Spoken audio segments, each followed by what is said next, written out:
नमस्कार, मैं हूं राहुल और आप देख रहे हैं पंजाब केसरी टीवी। संपूर्ण हिमाचल में वक्त तो चला है दिन भर की तमाम बड़ी खबरों से आपको रूबरू करवाने का, लेकिन सबसे पहले एक नजर अब तक की हेडलाइंस पर। सोलन और मंडी के सुंदरनगर में पीएम मोदी की रैली, बोले प्रदेश में बदलने वाला है रिवाज। युवाओं, बहन बेटियों और किसानों को धोखा देना है कांग्रेस का काम। कांग्रेस ने जारी किया घोषणा पत्र, महिलाओं को 1500 रुपए महीना, 300 यूनिट बिजली फ्री, 2 रुपए प्रति किलो गोबर खरीदेगी कांग्रेस। महिलाओं पर रखा ज्यादा फोकस, ओपीएस बहाल करने का भी दिया भरोसा। दुनिया के भीतर सबसे अधिक बेरोजगारी उत्तराखंड और हिमाचल में, अग्निवीर योजना के जरिए युवाओं के साथ खिलवाड़। हरीश रावत बोले, हिमाचल में हर हाल में होगा सत्ता परिवर्तन। और पंचतत्व में विलीन हुए श्याम शरण नेगी, 106 वर्षीय देश के पहले वोटर को राजकीय सम्मान के साथ दी गई अंतिम विदाई। तिरंगे में लपेटी गई पार्थिव देह। पीएम मोदी और सीएम जयराम ठाकुर सहित कई नेताओं ने किए ट्वीट, शोक किया व्यक्त। और अब खबरें विस्तार से। विधानसभा चुनावों के लिए भाजपा ने अपनी पूरी ताकत लगा दी है ताकि प्रदेश में एक बार फिर सत्ता रिपीट कर जा सके। इसी कड़ी के चलते प्रधानमंत्री नरेंद्र मोदी आज एक बार फिर हिमाचल आए। प्रधानमंत्री नरेंद्र मोदी ने शनिवार को सीएम के गृह जिला मंडी के सुंदरनगर और कांग्रेस के गढ़ सोलन में जनसभाएं की। इस दौरान उन्होंने मिशन रिपीट के लिए केंद्र व राज्य की पूर्व कांग्रेस सरकारों को जमकर कोसा। उन्होंने कहा कि हमारी सरकार ने 9 लाख घरों में नल में जल दिया है, अब माताएं मुझे आशीर्वाद देंगी। पीएम ने कहा कि पहले के समय में देश के छोटे राज्यों ने बहुत नुकसान उठाया है, लेकिन पिछले कुछ सालों में मणिपुर, गोवा, हिमाचल या अन्य राज्यों में हर जगह भरपूर विकास हुआ है। उन्होंने कहा कि लोगों ने यूपी में ट्रेंड बदला, योगी जी की सरकार रिपीट हुई। हिमाचल में भी जयराम सरकार ने जो विश्वास हासिल किया है, इसके दम पर हिमाचल की जनता ने भी बीजेपी की सरकार को रिपीट करने का मन बना लिया है। उन्होंने कहा कि किसानों की जिस कर्ज माफी का कांग्रेस ने ढिंढोरा पीटा है, किसानों को उसका लाभ नहीं मिला। भाजपा ने सभी किसानों के बैंक खातों में 2000 रुपए डाले, इसका लाभ राज्य के 9 लाख किसानों को फायदा हुआ है। भारत ने 80 के दशक के बाद से 3 दशक तक 30 साल हमारे बर्बाद हो गए। आपने देखा होगा दिल्ली में अस्थिरता रही, सरकारें आती थी जाती थी, आती थी जाती थी, बार बार चुनाव होते थे, हजारों करोड़ रुपए का बर्बादी होती थी, न नीतियों में स्थिरता, सारा माहौल बिगड़ चुका था। इतना बड़ा देश, कई बार चुनाव हुए, देश का हजारों करोड़ रुपए का व्यय हो गया। भाइयों, अगर यही स्थिति बनी रही, इस अस्थिरता के समय देश नीति के मामले में, निर्णयों के मामले में, विकास के मामले में पिछड़ गया और दुनिया भारत की तरफ से उदासीन हो गई। फिर देश के लोगों ने तय किया कि जब तक दिल्ली में स्थिर सरकार नहीं आती है, मजबूत सरकार नहीं आती है, भारत का भाग्य नहीं बदलेगा। और इसका नतीजा ये हुआ कि आप सबने, पूरे हिंदुस्तान ने 2014 में हमें इतने आशीर्वाद दिए, और हमने भी आपने जो जिम्मा दिया उसको 2014 से 2019 दिन रात मेहनत करके आपकी अपेक्षाओं को पूरा करने में कहीं पीछे नहीं रहे। और उसका परिणाम यह हुआ कि 2019 में दोबारा आपने आशीर्वाद दिया। वहां भी अस्थिर सरकारों का लंबा दौर रहा है। छोटे राज्यों ने इसका बहुत नुकसान उठाया है, लेकिन बीते वर्षों में हमारे पड़ोस में उत्तराखंड हो, गोवा हो, मणिपुर हो, अनेक ऐसे छोटे राज्य, उन्होंने अब स्थिर सरकार की तरफ अपना मुंह मोड़ लिया है और पूरी तरह सरकार को दोबारा लाना। और भाजपा सरकारें आज छोटे राज्यों में दोबारा जीत करके आ रही है। इतना ही नहीं, उत्तर प्रदेश में भी यही परंपरा हो गई थी, वहां के लोगों ने रिवाज बदल दिया, उत्तर प्रदेश में भी योगी जी की दोबारा सरकार ला दी। स्थिर सरकार में विकास भी तेज होता है और जनता के प्रति अपनी जवाबदेही के प्रति भी सरकार गंभीर रहती है। जहां हर 5 साल में सरकार बदलने का ट्रेंड रहता है, वहां सरकारों में भी यही रहता है कि भाई क्या करना है, काम करो, कोई करने की जरूरत नहीं है, 5 साल के बाद तो ये हिमाचल वाले बदल देते हैं। इसके कारण वो भी चुनने के बाद उनको मालूम है फिर से जीतना नहीं है, तो वो कुछ करते भी नहीं है। इसलिए भी स्थिर सरकार के प्रयोग करने की बहुत आवश्यकता है भाइयों। तो मुझे खुशी है कि हिमाचल में जयराम जी की सरकार ने जो विश्वास हासिल किया है, उनकी पूरी टीम ने 5 साल के लिए जो काम किया है, उसी का नतीजा है कि मेरी आज ये दूसरी सभा है। इन दोनों सभाओं को कोई भी देख, एक तरफ जहां हिमाचल में प्रधानमंत्री नरेंद्र मोदी लगातार रैलियां करने आ रहे हैं, तो वहीं आज कांग्रेस ने अपना घोषणा पत्र जारी कर दिया है। घोषणा पत्र में कई अहम मुद्दों को उठाया गया।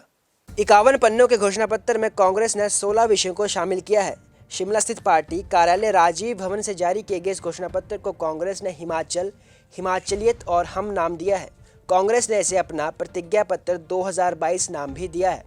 घोषणाओं के बारे में जानकारी देते हुए राजीव शुक्ला ने बताया कि हर समाज के हर वर्ग को ध्यान में रखकर घोषणा पत्र तैयार किया गया है। इसमें महंगाई से निपटने के उपाय से लेकर महिला सशक्तिकरण, कर्मचारी कल्याण, रोजगार, समाज कल्याण और नशा उन्मूलन जैसे विषयों को शामिल किया गया है। भ्रष्टाचार मुक्त पारदर्शी प्रशासन की बात भी घोषणा पत्र में की गई है। आपको बता दें कि विधानसभा चुनाव में ओपीएस सबसे बड़ा मुद्दा है, इसलिए कांग्रेस ने इसे ही सबसे बड़ा हथियार बना रही है। और घोषणा पत्र में भी कांग्रेस ने पहली ही कैबिनेट मीटिंग में ओपीएस बहाल करने का भरोसा दिया है। तमाम ऐसी बातें डाली हैं, जैसे 1500 रुपए हर महीने महिला को देना, जैसे युवाओं को नौकरी देना, युवाओं का स्टार्टअप फंड बनाना, उसमें पैसे देना, गोबर खरीदना गांव की व्यवस्था के लिए 2 रुपए, मतलब लाखों रुपए का गोबर छत्तीसगढ़ में एक एक परिवार बेच रहा है। हमने दूध खरीदने का स्कीम, तो उससे पैसा लोगों के पास आएगा और उस पैसे से वो महंगाई जो महंगाई है केंद्र सरकार बढ़ा रही है, उस महंगाई से वो मुकाबला कर सके। उनको आर्थिक रूप से चाहे शहर हो और चाहे गांव हो, उनको हम शक्तिशाली बनाएंगे, नौकरियां देंगे, रोजगार देंगे, रोजगार के अवसर पैदा करेंगे और इसके अलावा ग्रामीण अर्थव्यवस्था को इसके जरिए मजबूत करेंगे। बागवान अपनी जब फसल की कीमत खुद तय करेंगे तो उनको मुनाफा होगा, किसान अपनी फसल की कीमत खुद तय करेगा, सब्जी उगाने वाले अपनी खुद तय करेंगे। तो ग्रामीण और शहर दोनों जगह जब लोगों को ज्यादा पैसा मिलेगा तो महंगाई का मुकाबला वो कर पाएंगे, क्योंकि उसमें हमने बहुत चीजों की व्यवस्था की है, जिसमें आपको सारी चीज भ्रष्टाचार मुक्त पारदर्शी प्रशासन हम देंगे। जो नौकरियों में धांधली थी, पर्चे लीक हो रहे थे, उन सब की व्यवस्था के लिए कड़ाई से व्यवस्था की। खेती और बागवानी के लिए आयोग बनेगा और उस आयोग से तय होगी कीमतें। डेयरी विकास, पशुपालन, मत्स्य पालन तीनों को बढ़ाया जाएगा। हर घर में 4 गायों तक की खरीद पर सब्सिडी मिलेगी। पशु चारा के लिए विशेष अनुदान मिलेगा जो फॉडर है। नई पर्यटन नीति हमने बनाई है, स्मार्ट विलेज की नीति और टैक्सी सेवा पर्यटन का अभिन्न अंग है। टैक्सी वालों को हम बहुत राहत देने वाले, यहाँ टैक्सी सर्विस यूनियन है उनसे, क्योंकि हमने जो घोषणा पत्र तैयार किया है इस सब की सलाह लेके किया। धार्मिक स्थलों को पर्यटन की दृष्टि से विकसित करने और ढांचागत विकास के लिए विधायकों को देवभूमि विकास निधि के तहत बजट आवंटित किया जाएगा, ताकि देवभूमि का विकास हो सके। 5000 किलोमीटर हम नई सड़कें बनाएंगे। जो प्री कोविड HRTC रूट थे तो तत्काल प्रभाव से शुरू किए जाएंगे, क्योंकि उनको बंद कर दिया गया था। रेलवे परिवहन, भानुपल्ली बिलासपुर रेल परियोजना को जल्द से जल्द पूरा कराने के लिए प्रयास किए जाएंगे। Baddi Chandigarh fast rail corridor को यथाशीघ्र पूरा करवाने का प्रयास किया जाएगा। पठानकोट, जोगिंदरनगर और कालका शिमला रेल लाइनों को सुधार कर ट्रेनों की संख्या बढ़ाने का प्रयास हम कराएंगे। इसमें राज्य सरकार पूरी सहयोग देगी, केंद्र सरकार। वन एवं पर्यावरण नीति भी है। उद्योगों के लिए विशेष रूप से, चाहे वो जो फूड प्रोसेसिंग यूनिट हो और चाहे सोलन में मशरूम, सेब और टमाटर और साग सब्जियों के प्रसंस्करण के लिए स्पेशल फूड पार्क। उद्योगों को रियायती दर पर बिजली, न्यूनतम मजदूरी बढ़ाकर 500 रुपए प्रतिदिन की जाएगी।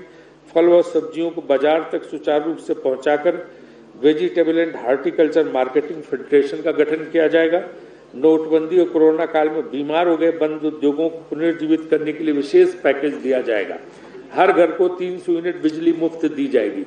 यूनिट का हिसाब इस तरह से रखा जाएगा कि ज्यादा खपत करने वालों को भी इस छूट का लाभ मिल सके। इससे गरीब और मध्यम वर्गीय परिवारों को प्रतिमाह कुछ बचत हो सकेगी, जिससे वो महंगाई से लड़ सकेंगे। और प्रदेश के कठिन एवं दुर्गम स्थानों पर मोबाइल वैन पर राशन दुकान की योजना चलाई जाएगी। राशन दुकानों के लिए 1 टाइम लाइसेंस की व्यवस्था की जाएगी। राशन डिपो धारकों का मासिक मानदेय बढ़ाकर 20,000 रुपए किया जाएगा। और जो हिमाचलियत है उसके लिए हम सारे जो है संस्कृति और परंपराएं उनका ख्याल करने के लिए उसको भी इस योजना में शामिल किया गया। जो आप पढ़ेंगे तो आपको पता चलेगा।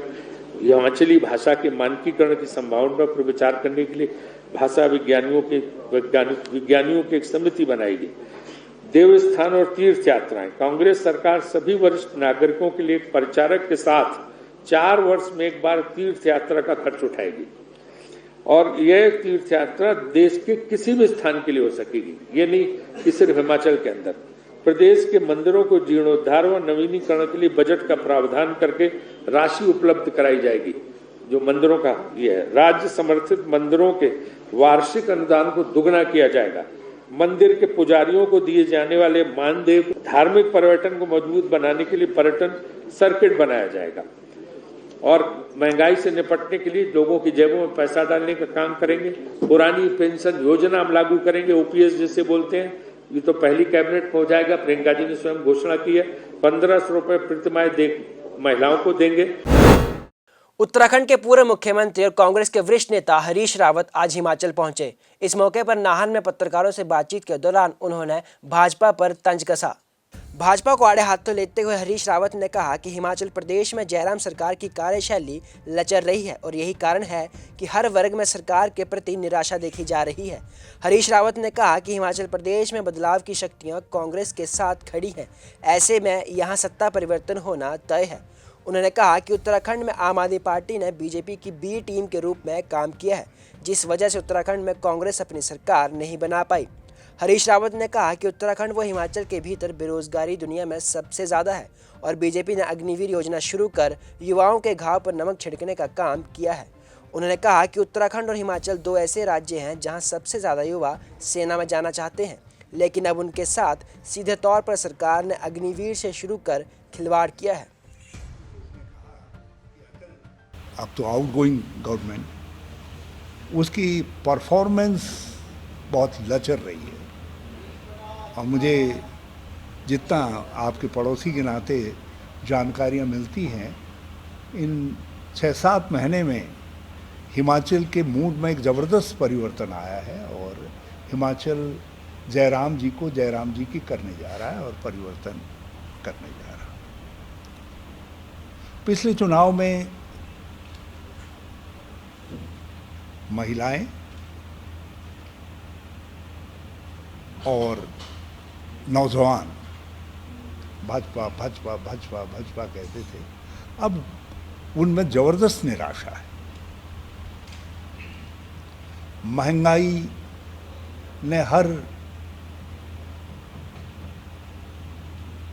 मध्यम वर्ग, निम्न मध्यम वर्ग, गरीब वर्ग, किसान, मजदूर, शिक्षक, कर्मचारी, हर किसी के चूल्हे में आग लगा दी है। बल्कि चूल्हा नहीं जल रहा है, जो गृहिणी है, जो घर की लक्ष्मी है, उसका दिल जल रहा है।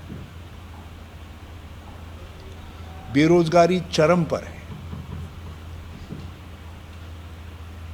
यदि दुनिया में सबसे ज़्यादा बेरोजगारी की वृद्धि दर हिंदुस्तान में है, तो हिंदुस्तान के अंदर सबसे ज़्यादा बेरोजगारी की वृद्धि दर, वार्षिक वृद्धि दर हिमाचल और उत्तराखंड में है। भारत के पहले वोटर श्याम शरण नेगी आज अपने अंतिम सफर के लिए निकल गए। इस मौके पर कई नेताओं ने उनकी मौत पर दुख व्यक्त किया है। उनके पार्थिव शरीर को तिरंगे में लपेटकर शोंग ठोंग स्थित सतलुज किनारे शमशान घाट तक ले जाया गया, जहां पर होमगार्ड बैंड बजाकर राजकीय सम्मान के साथ उनकी अंत्येष्टि की गई। इस दौरान किन्नौर पुलिस ने उन्हें गार्ड ऑफ ऑनर दिया। नेगी के अंतिम संस्कार में भारी संख्या में लोग शामिल हुए। आपको बता दें कि हिमाचल प्रदेश के किन्नौर जिले के निवासी 106 वर्षीय श्याम शरण नेगी ने शुक्रवार देर रात करीब 2 बजे आखिरी सांस ली। आज़ादी के बाद भारत में 1951 और 52 में जब पहले आम चुनाव हुए थे, तो श्याम शरण नेगी ने सबसे पहले मतदान किया था। इस दौरान प्रधानमंत्री नरेंद्र मोदी ने ट्वीट करके नेगी के निधन पर शोक जताया। उन्होंने श्याम शरण नेगी की सराहना की और उन्हें देश के लोकतंत्र को मजबूत करने की एक अहम कड़ी बताया। उन्होंने लिखा कि नेगी का वोट डालने के प्रति उत्साह हमारे युवा मतदाताओं को प्रोत्साहित करता है। उनकी इस मौत पर सीएम जयराम ठाकुर सहित कई नेताओं ने दुख जताया है।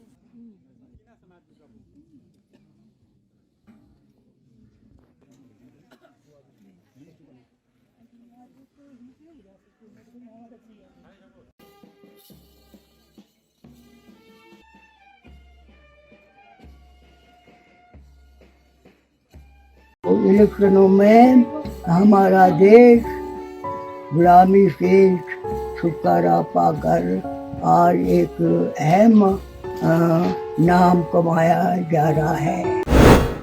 विधानसभा चुनाव को लेकर भाजपा और कांग्रेस लगातार प्रचार प्रसार करने में लगी हुई है ताकि आने वाले चुनावों में उन्हें जीत मिल सके। तो वहीं भाजपा ने भी अब महासंपर्क अभियान शुरू कर दिया है। रविवार 6 नवंबर से पूरे प्रदेश में भाजपा के द्वारा महाजनसंपर्क अभियान शुरू किया जाएगा, जिसके तहत बूथ स्तर पर कार्यकर्ताओं की टीमें गठित की गई हैं। जिला कुल्लू में भी 500 से अधिक टीमें घर द्वार पर दस्तक देंगी और भाजपा के द्वारा शुरू किए गए महाजनसंपर्क अभियान को 10 नवंबर तक चलाया जाएगा। मंडी संसदीय क्षेत्र भाजपा के प्रवक्ता तरुण विमल ने बताया कि रविवार को जिला कुल्लू के चारों विधानसभा क्षेत्रों में जनसंपर्क अभियान को शुरू कर दिया जाएगा, जिसके तहत 500 से अधिक पर भाजपा की टीमें तैयार की गई हैं और घर द्वार पर भाजपा की नीतियों का प्रचार किया जाएगा। उन्होंने कहा कि जिला कुल्लू में पहले से ही भाजपा के द्वारा चुनावी प्रचार किया जा रहा है, लेकिन महाजनसंपर्क अभियान के तहत 10 नवंबर तक ये टीमें विभिन्न ग्रामीण इलाकों का दौरा करेंगी और विभिन्न विधानसभा क्षेत्रों में भाजपा द्वारा जो प्रत्याशी तय किए गए हैं उनकी जीत के लिए दिन रात काम करेगी।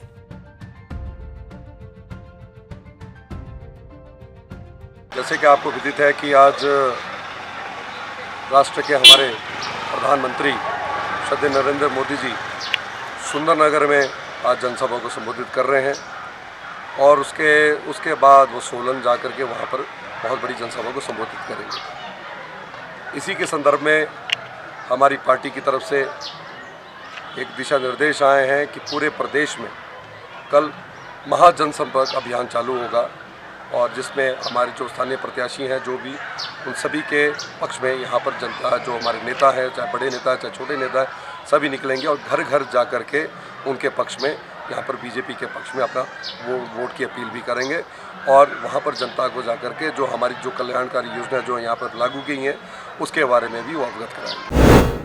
प्रदेश में विधानसभा चुनावों को देखते हुए कांग्रेस, भाजपा और आम आदमी पार्टी के अलावा अब एक और पार्टी मैदान में उतर गई है। प्रदेश में राष्ट्रीय देवभूमि पार्टी भी 29 सीटों पर चुनाव लड़ रही है और नाहन में आज राष्ट्रीय देवभूमि पार्टी के कार्यकर्ताओं ने पार्टी अध्यक्ष रूमी ठाकुर की अगुवाई में पार्टी उम्मीदवारों के लिए लोगों से समर्थन मांगा।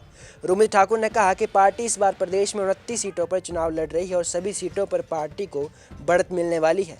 उन्होंने कहा कि आज तक कांग्रेस व भाजपा ने लोगों के साथ लगातार छलावा किया है।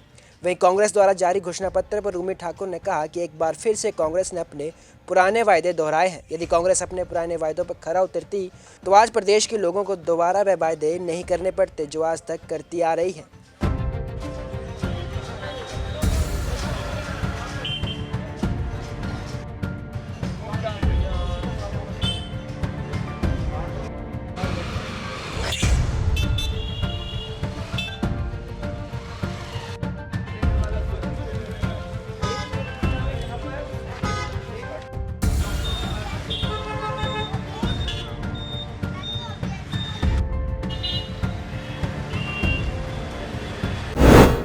संपूर्ण हिमाचल में आज के लिए फिलहाल इतना ही। मुझे दीजिए इजाजत। नमस्कार।